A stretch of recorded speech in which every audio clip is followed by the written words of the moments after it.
everyone, welcome to Two Indoor Gaming, and we are back with Creativerse, and it is update R36. Quick, do a funky dance, whoa, whoa, whoa, yeah. Oh, better stop that, getting a bit dizzy. Yes, this is the new login page. You can be the star of the page, yay! Things have changed very much visually with this update. It is a very good update, in my opinion, and I think it is one that will bring some of those players back that have lost some interest or have been distracted by other things. First of all, let's go through this page. Instead of having a little leafy up in the corner with a little whisper, here, this is what has changed, you've now got this big window with whatever the latest news is. I assume that's going to update whenever there's new news. And we've got a corrupted rockster here. Ooh, that's the only new mob with this update, the only new mob for a while now. Same as the other ones, I'm guessing, just a little bit harder to beat up. And down here, feature videos, so instead of a strip of videos or pictures going along the bottom, we've now got one featured video, and that's been the same for the last few days. I'm not sure if that updates ever. We'll just have to watch and see. This one's going to get a few views, that's for sure. Up here, feedback, that just takes to the Steam discussion forums, help, takes you to a couple of web pages, got some good info on when you're first starting out, but also things to help server admins, some of the commands that are available, that sort of thing. So well worth having a look, just to check if there's any of those things that you missed, have not picked up by yourself. And of course exit, let's not do that just right now. Down here, Creativerse Pro, yes I am a pro, you know it. No, actually it just means I don't have the basic version, I have paid for this game. Two Indoor North America, that's just my server and my login. I can change some of those details. I'm not going to go in there because it will show you my email address, and then before I know it, you'll all be emailing me saying, please be my friend, please, and I can't handle it. Settings, this is good. All your settings are here in one convenient location at last. Graphics, audio controls, very nice. Store, you know all about that. Here, this little thumbnail window, depending on what you want to call it, that just shows you the last server that you've been in, or last world you were accessing. Play, this is a really good change. This, I think, it really helps the game a lot. You've now got these thumbnails for different servers, and this is going to help people who find it hard to get a social world going for whatever reason. Maybe you're a Nigel or a Nancy, no friends. Maybe it's just your friends play other games like Farmville or something, who knows. So this is a way you can access all people around the world without having to troll along in the discussion forums or hit and miss sort of situation. This is not a return of the public worlds that we did see before, which were pretty much Playful set up a whole bunch of worlds and just said have at them, and it was not very good. This is instead, players will choose to make their worlds public to other people to join in, and then they can help people decide whether it's a world for them through some of these settings. So I played a little in the Wolf Kingdom. I don't know if that's a spelling mistake, whether there should be a G in there or whether it's a play on words. That we're all kin, we're all family together there, I'm not sure. So it'll tell you who started the world, whose server it is, where they're based, how many are currently playing, and how many people like it a lot. It'll give you the little mission statement and some of the hashtags that will help you decide, is it a good world for you, and also will help you with this search function over here. So, if you click on it, you like the look of one, they've given you a nice thumbnail. It goes, well, that's interesting, somebody's made that fort. That's good. Then you can have a look. All the details of what they've written. You've got little hashtags, very hard to see, but they're there. But you can check the world settings. And they might put in a hashtag saying no PvP, and then not actually tick it through oversight or because they're extra sneaky. So this is good, you can check, is this the sort of thing you want to be a part of? Now this one's not default to visitor. That might worry you a little, because even though you can start with 2 claims and immediately protect your staff, somebody can just hop on and start ripping holes in the landscape that's not claimed. But you know, it's a tough one. If you're a server admin, you've got to make those decisions. Do you want to nobody will be able to get in unless you're there to approve them, or whoever else you've given the status of being able to approve? Or do you just want as many people in there as you can get? So default of it, it's one of those things. But anyway, so yeah, you can suss that out. If you like to look at it, you can play it. And if later you think that was a good server, then you tick on the heart. Say, I like it a lot with all my heart. And then that will let other players know, hey, this is a server that's worth playing on. So, yeah.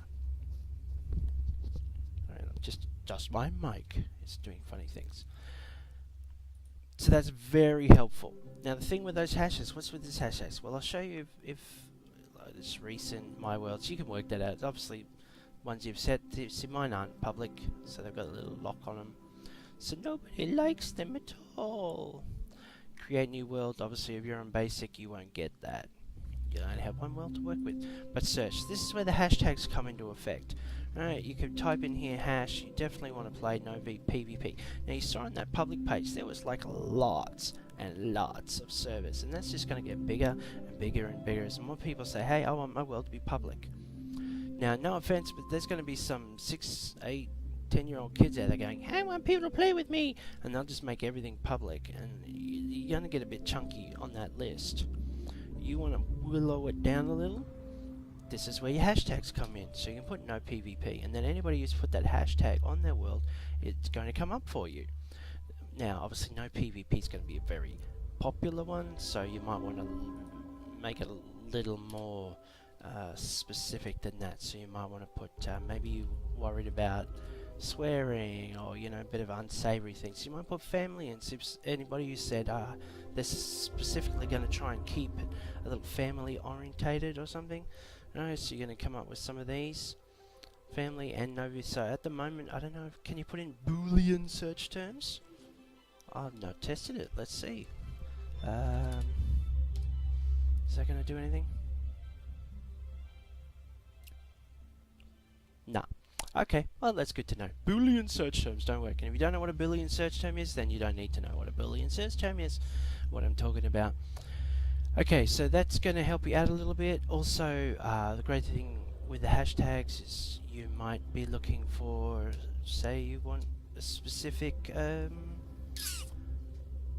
language, and I've seen this already, Espanol.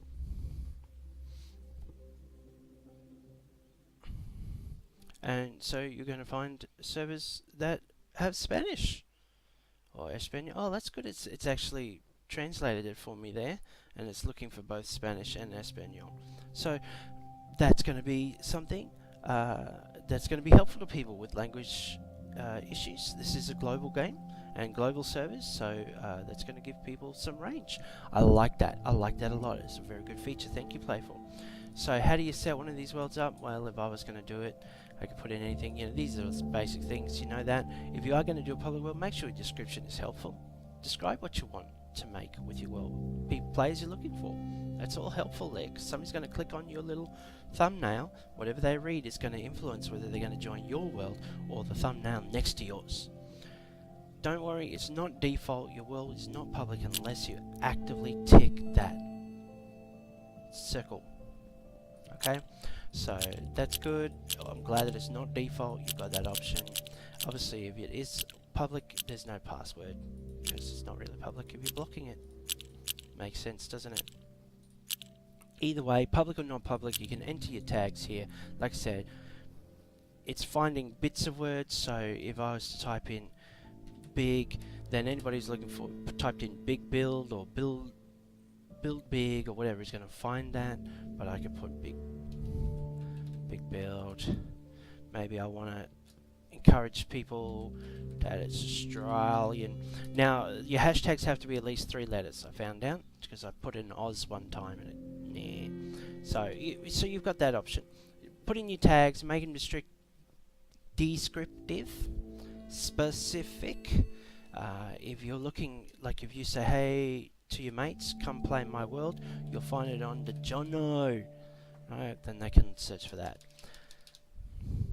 Brilliant. And this is lots of the same things. Default of it is disable explosives. These are your anti sort of griefing tools. they've put those up here separately. Remember though, if you disable explosives, it is going to limit your capacity to use some of the mining tools, the excavators and stuff, which basically have an explosive effect. So keep that in mind. All of this, more treasure, peaceful creatures, low gravity, it's all there. Skybox, basic celestial, and your combat difficulty. I think they've changed that from having lots of creatures, and I think that dictates how much you drop, whether you drop your whole backpack and your toolbox and so on and so forth. So you can play around with that and see what you like. Now, one thing I did forget to mention with the search, you can also do, instead of a hashtag, or as well as a hashtag, you can use both, I guess. If you do the @ symbol, you can put in a player, and it will search for their worlds for you as well. So there you go. So that's the searches as well. @ for a player name, hashtag for a hashtag. Okay, so we'll go back. I will show you the next level of this update. So that is brilliant, and I'm really liking this. It's brought back that public aspect, but they've really worked hard to address some of those issues that came with just having unsupervised public servers. Now you've got every one of those public worlds has been created by somebody who has decided the level of control they will maintain and keep for themselves. So that's very good, and it is good. Some of these changes now that I'm going to show you is really a builder's update. I mean, they've got one new mob, but it's not really that innovative or different. It just sort of fleshes out a little, giving the Rockster a corrupted counterpart. But for builders, one thing we've all been asking for quite a while is more slabs and stairs and ramps. Not necessarily because we want more slabs, stairs and ramps, but because you use those with your decorations to create some interesting combinations and effects. Great for giving a moulding effect to your ceilings and entryways, and also if you're doing something creative like making a picture out of blocks, whether it's a huge statue or something like that. This just gives you so many more options. This is for the builders out there who love to be creative and who love to give a little nuance to their structured builds. So they put out some votes, and these are the ones that were the most popular choices. So we've got your standard grass blocks here, and I'm just showing you. You start with your standard one, whack it in a processor, you can make slabs.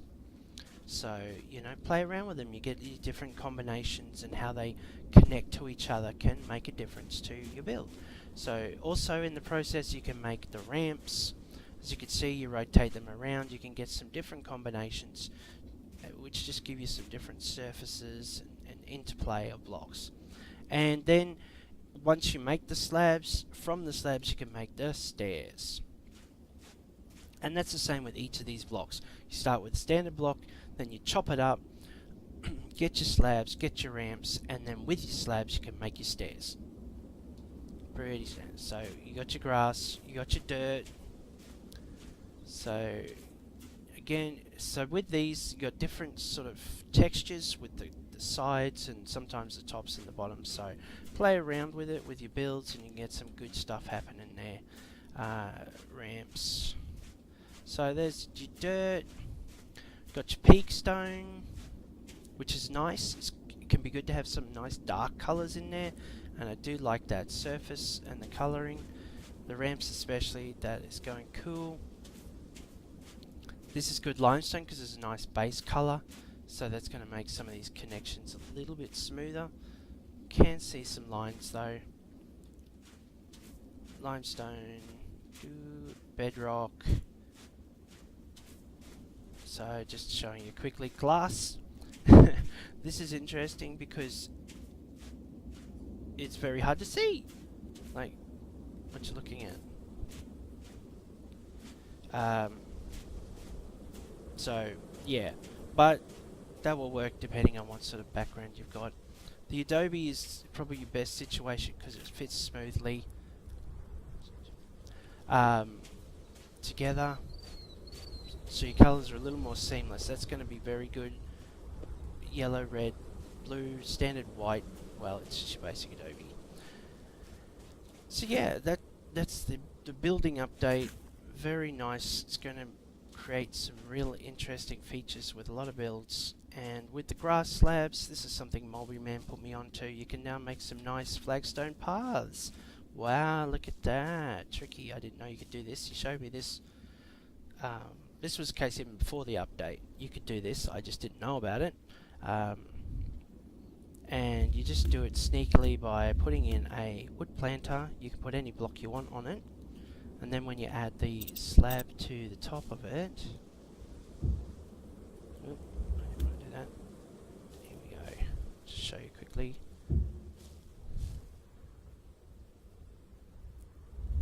Okay, it's not doing it. Yeah, like so. Yep. And then there you go. You've got a nice flagstone path at a half height of whatever block you want to put in. So there we go. R36 in a nutshell. They've got a lot of animation changes, like when you place blocks and lift them, you notice there's little swirls and squirrels. It looks like you're icing with your thing. When you teleport, you get nice new features. Just little touches. They're nice. Just gives it a little more professional feel. So enjoy R36. If you haven't played for a while, come on back and have a look and explore. I think it'll be worth your time. And I'll catch you next time on 2 Indoor Gaming.